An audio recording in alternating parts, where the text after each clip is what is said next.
take off, take flight with you. For we never fly, but we're flying. Ladies and gentlemen, welcome to another episode of Take Flight Podcast. This week with another takeaway episode for you, our listeners. Now, it's my turn, Shuwel, hosting for you today.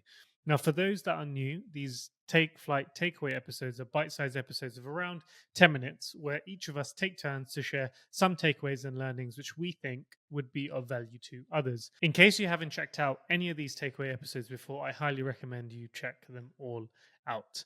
Now, this week, I wanted to talk about 3 exciting new chapters that I'm about to embark on, which are all centered around the United States of America. So the 3 chapters that I wanted to deep dive in this episode and also share a lesson behind each one is 1, moving to America; 2, getting into and starting a 1-year master's program at Harvard University; and 3, managing priorities across both the US and the UK.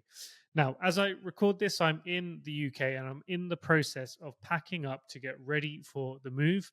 Now, this is the 7th time I've moved countries in the last 12 years, and the process doesn't get any easier when you go through it, but the speed at which I can hit the ground running does seem to get quicker every time. Now, as mentioned, there are a few lessons that I've learned already, and I'm learning as I go through this change, and I believe these can be of value to you in your own pursuit of whatever you're looking to do. So, as always, I thought it would be useful and helpful to document this, record a stamp in time, and hopefully listen back to this in the future to see how things pan out. So, as mentioned, chapter 1 that I want to dive into today is moving to America. Now, this has been a dream for over 10 years. I got the chance to do a training program in New York back in 2012, and this was my first time going to the US. It was also the first time flying business as well, and it was also the first time that I met Pabilo, who's a co-host on the podcast. So lots of firsts during that year. Now, from the first day of arriving in America, the energy in the country for me was infectious, and I loved it. And over the years, I've been fortunate enough to travel to America close to 10 times now, mainly along the west and east coast. And every time I've gone, I've thought I'd love to spend a longer time period out there. Now, in parallel to those trips to America, I've been lucky to have been able to live, work, and learn about business internationally, from spending 5 years in Switzerland to 2 years in Japan to recent years Sweden and Denmark, and then moving back to London. So culturally, these countries that I've mentioned are all on opposite ends of the spectrum. However, I've had to adapt to different cultures, languages, ways of working and doing business. And through that process, build great relationships and friendships as well. And it has helped me grow both professionally and personally. Now, combining the 2 points that I've mentioned, the US as a professional culture is where I've yet to have a prolonged experience. So as the economy in the US continued to grow in size and importance in the different arenas that I'm involved in, the opportunity to go there seemed to become even bigger as every year went by. Now, I found an opportunity to relocate to the East Coast. I will be based in Boston and spend a year there, and also meet, learn, and connect with leaders across various spaces. Now, the lesson from this section is on the path of growth, taking the uncomfortable option in the short term has always led to the most growth in the long term. Now, there are many reasons for me at this time to stay where I am, to stay in Europe and continue the growth that I'm on.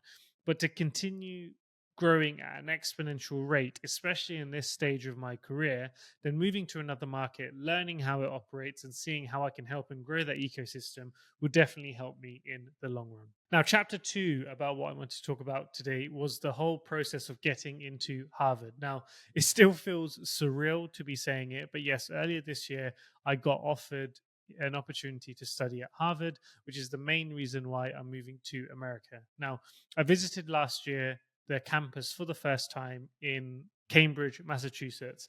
And in that visit, I got the chance to meet investors, entrepreneurs, alumni, professors, and friends that are also studying there at the moment. And the visit and experience really opened my eyes up to the Harvard environment and the idea of potentially living there or studying there or doing something in that environment. Now, after that visit, I decided to dig into the details more to see if there were any suitable programs that might meet the interests that I have, both personally and professionally. And To give some context, the areas that I'm involved in and that I've invested capital in are primarily through real estate with a healthcare lens. And also, the other areas that I'm involved in are education through my board role at school, and also the work experience initiative called Pupils to Professionals, which I've set up, and we've helped more than 1,000 students. So, education as well as healthcare are the two big focus areas.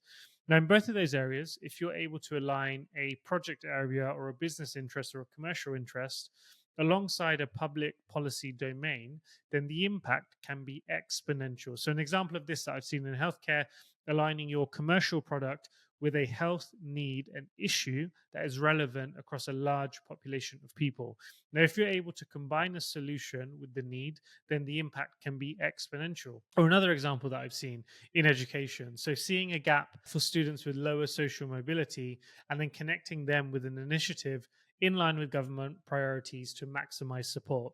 And again, combining that need and solution, you can open up larger funding pools and ultimately be able to help more students and people. Now, I wanted to learn about this from the other side of the table. So, how are these priorities set? How does the government figure out what their plan is and how will they measure it? How will they be tracked? How will they realize at the end of these initiatives what is success and what is failure?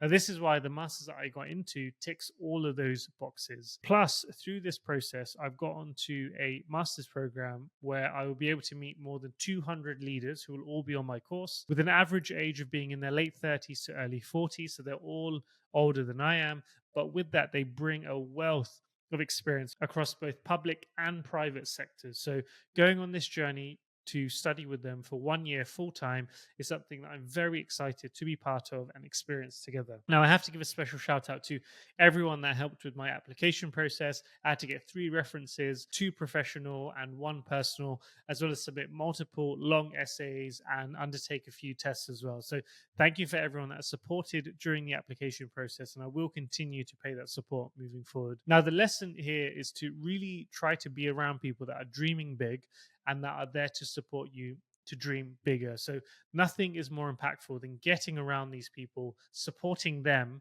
and in turn, they will support you back in helping you to dream bigger, think bigger, and become the best leader that you can be. Now, finally, the last chapter I wanted to speak about today was around managing US and UK priorities. So at the moment, my main business is Ahmed Capital Group. This is a real estate investment firm that I've started over the years, and we've really gone on to scale, especially in recent years. Once we started to look at larger projects, larger developments, we hold them for the long term, and in the short term, we provide an investment opportunity to our investors. Now, I'm very thankful that over the years, we've been able to develop great relationships with great investors, but that, of course, means that I need to keep an eye on that business and continue to move forward with our developments, get the projects completed, get them refinanced, and then continue to scale and grow. Now, it would not be possible without the amazing team that I've been able to set up over the years. We've got great contractors, we've got great agents, great solicitors, brokers. My family is also involved in the business in different shapes and sizes. So, all of that over the years that has been developed while I was abroad has really come to the forefront in terms of its importance now as I embark on this journey. So, even though I will be in the US for most of my time, I will continue to be flying back to the UK at least every 3-4 weeks to keep an eye on the projects, have good touch points with my project managers, with my team members, and ensure that everything continues to move on track. But it is something that I need to manage while I'm in the US for the next year. On top of that, the other thing that I need to focus on is network. So this is important in terms of developing a network in the US. As mentioned already, I'll be in this immersive environment where I'll be learning in pretty intense surroundings together with more than 200 people. So I need to really invest in making that experience the best it can be, really find the time and the energy to connect with these people. And also, while I'm in the US, tap into the existing network of friends, mentors, and colleagues that I also have in America to really make the most of being out there. Now, it's not easy to move. But to make sure that it is worthwhile, I need to ensure that I keep that priority of building that new network in the Harvard and American area, while also maintaining the strong network that I've been able to build through the years. And then the last part in terms of this managing US and UK priorities, and this is probably the most important, and that's really family. So this is something that I've spent a lot of time thinking about, especially since I applied last year. Now, at the moment, the last couple of years have been amazing from a family standpoint. I think I spoke about on a podcast a couple of years ago how all of this change with Ahmed Capital Group in terms of where we've grown, in terms of where my career has grown. I've been fortunate enough to buy my parents their dream house in the UK. I think I also shared in a podcast episode about the process of meeting my wife and being married, and all of these factors combined. Family is something that has always been very important to me.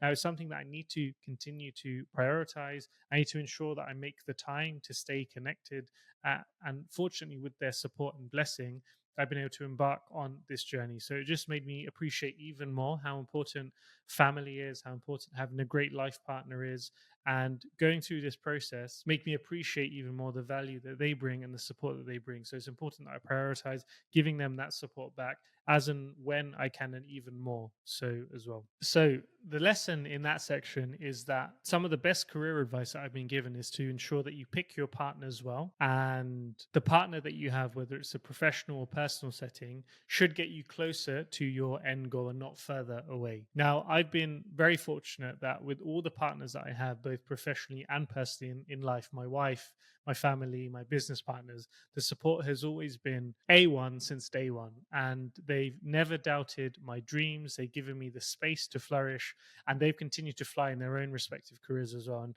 at the center of it, it's being connected to them with a value set that keeps us all going. So keeping our family close, keeping our family and friends well supported, keeping them updated on every step of the way. And I think this speaks to also the partnerships on the business side. It's important to create a great team, as well as investors and collaborators that are also with you for the long term. And everyone's on their own journey, everyone's trying to build, everyone's trying to move forward, but we're doing it all alongside each other. And that support is something that is invaluable. You can't put a price on. And during these moments of change, during these moments of transition, it becomes even more appreciative of that support, and even more important for us to continue supporting each other along the way. And that combination alone has made this possible. So those are the three lessons that I've been able to note so far in this journey. This is month one. And 12 more months to go. As I finish recording this, I am off to pack and fly to the US this week, and also spend my last evening here together with my wife and my family. So this is the end of this week's Take Flight Takeaway episode. In case you have any questions, don't hesitate to reach out. You can find us on social platforms at Take Flight Podcast. And in case you have any specific questions for me, you can find me on LinkedIn with my name, Shuwel, or Instagram at Shuwel1. Please make sure to check out our previous takeaway episodes too from the whole team, and please do subscribe to us on whichever platform you listen to us on. If you like this episode, I'd recommend to check out episode 200, where I shared how I've invested over £100,000 in my personal development journey and the outcomes I was able to achieve. We'll be back next week with a new episode for you, the flyers. Keep taking flight and flying high. Take off.